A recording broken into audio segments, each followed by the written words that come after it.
I almost considered not making this video, guys, because this is Magnus Carlsen's loss in the 10th round, 10th and last round of Norway chess against Levon Aronian. Of course, he won the tournament, Magnus, in convincing style, but this last game was probably not the best from him.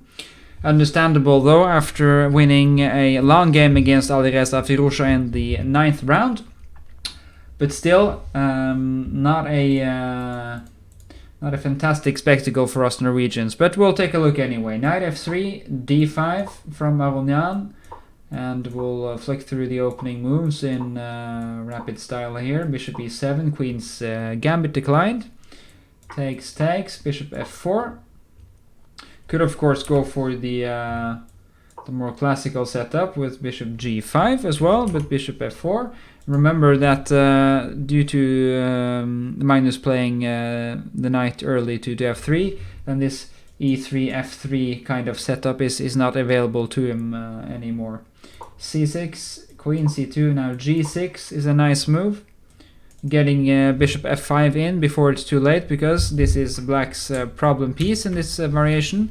The bishop lacks good squares in this structure, and therefore Aronian wants to exchange it off immediately. And this is exactly what happens. Knight b7, bd7, sorry. h4 from Magnus, which is sort of coffee house style move, but I think it's been played before. At least the idea has been played before. It's a cool move. He just wants to poke at the black king. If black castles short in the next move or so, then h5 might be possible. So it's a cool try. a5 from Aronian. He wants to make some useful moves before deciding whether to castle or not. a5 is useful because very often White's play in this structure is connected to the minority attack on the queen side. So a5 is useful in this way because it stops it or slows it down considerably. King f1. Of course, there's no logic to castles here, because then h4 would just look out of place. So king f1, a4, a3 from Magnus, queen b6 from Aronian, and now after queen c2, h5 is actually a slightly dubious move, as well as queen b6. This might have been very logical moves, or to my eyes they look just fine, but the computer points out that king g1 is actually sufficient for a considerable advantage for White, because this pawn is weak, and White's plan in the next moves might be to, for example, play, well, let's say queen a5 then, knight e5, and still be ready for Black's short castle. So there's definitely some attacking potential in the White position, and if Black decides to castle long, for example, or even short, there will be a ready-made attack either way for White. So this is, I guess, White's strategy in this variation with h4. Queen b3 is also an attempt to just trade the queens off and save this pawn for now, but this is simply not good enough. Rook a6 to have this ready, maybe bishop g5, annoying pin. And now this pawn is really struggling. And in this position, made some short analysis on this before starting the recording. f3, allowing king f2, and in this position Black does have some compensation for a pawn, but probably not enough, and this, I guess, would be pretty comfortable stuff for Magnus. Didn't happen, of course. He played the immediate bishop g5, castles. Now this is pretty safe for Black suddenly. Knight e5, and now some well, I'm not gonna say dry or tame moves, but some normal moves. Let's say this, rook e8 and takes on f6. Now rook h3, of course connected to the rook g3 idea, as we've seen. Queen b3, queen b1, still wanting to play something like knight g6, but now a fantastic move from Aronian, a very nice defensive resource. If you want to pause the video and try to work out black's next move, feel free to do that. In the meantime, I'll flick through the rest of the video here. Knight e4 is a very nice move, trying to, of course, trying to just, with this mechanism, this pin, try to remove white's attacking possibilities on the king side. So now, even though black has sacrificed a pawn, there are pawns to be won for black on both e5 and b2. So this is looking quite safe suddenly for black. So all of a sudden, white's attacking potential is almost gone. Queen b5, king g1, and now rook e5. And as we can see, white is not in the driver's seat any longer. Queen d4, rook d5, chasing the queen away, of course, and then deciding to play for win, not accepting a repetition of moves. Aronian, his pawn structure is very nice.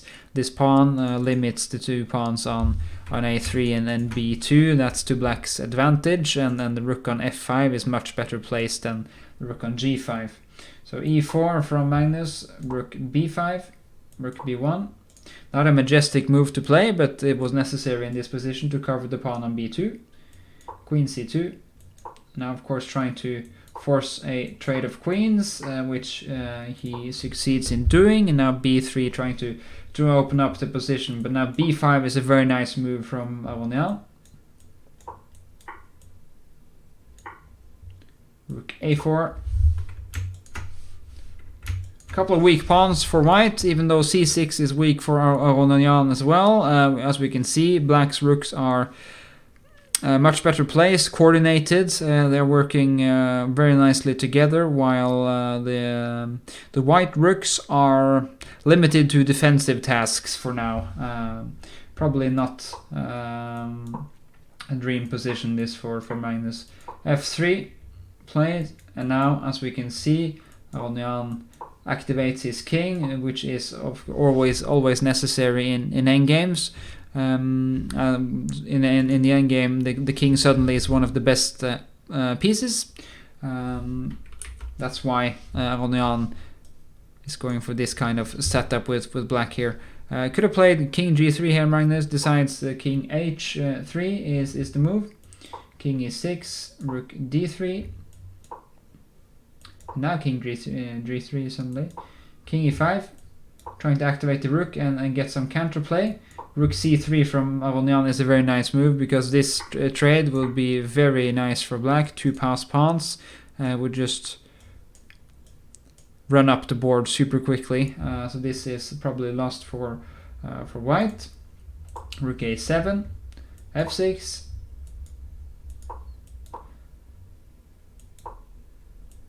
Aronian trying to, of course, keep the king close to the pawns on the queen side, and counting on that this pawn structure will limit white's chances on the king side. So a break with e5, for example, is not possible here, because rook c4 forces the king away, and the pawn is lost.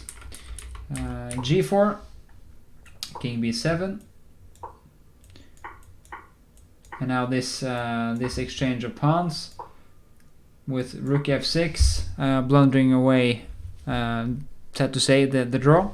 Magnus has been fighting like a champion in this endgame, and after b4 he had some computerish opportunities here. Rook g7, rook g8, b3, g5, and of course this is super tough stuff to calculate, but in this position the difference is that actually you can afford a trade here and play g6, and you will be able to queen with g8, and probably this will end up in a draw by perpetual check. However, he decided rook f6 was the move. Now b3, and the same mechanism as we've seen before, but must have realized that now there's no way he can trade, because as we can see, he's not in time to queen, unlike the variation from before. So golden rule in endgames and rook endgames especially: don't count material, at least not so strictly, and especially not pawns, because it doesn't matter how many pawns you have left. The only thing, the only real concern in such endgames should be, am I able to queen to promote one of my pawns or not, or am I in time to promote before my opponent, and stuff like that. So of course Magnus knows this, but must have been tired at this point. Move 50, it's easy to make mistakes like this, and I can assure you, had I been playing with the white pieces, I would have lost probably 25 moves ago, so I'm not going to be too critical here. This is the moves, and now Magnus decided rook d8, c5, king e3, c4, king c5, and king b4, and it's dead lost for white, I'm afraid. Never got his pawns going, and these two pawns, c3, b3, will net black a victory. Very nicely done by Aronian in the endgame, and probably Magnus just mixed up the variations at this point. His plan was probably to play something like rook g7 first and then go for g5 to promote instead. He took on f6, which spoils the endgame, I'm afraid. Very nice victory for Aronian, but Magnus still won the Norway chess tournament.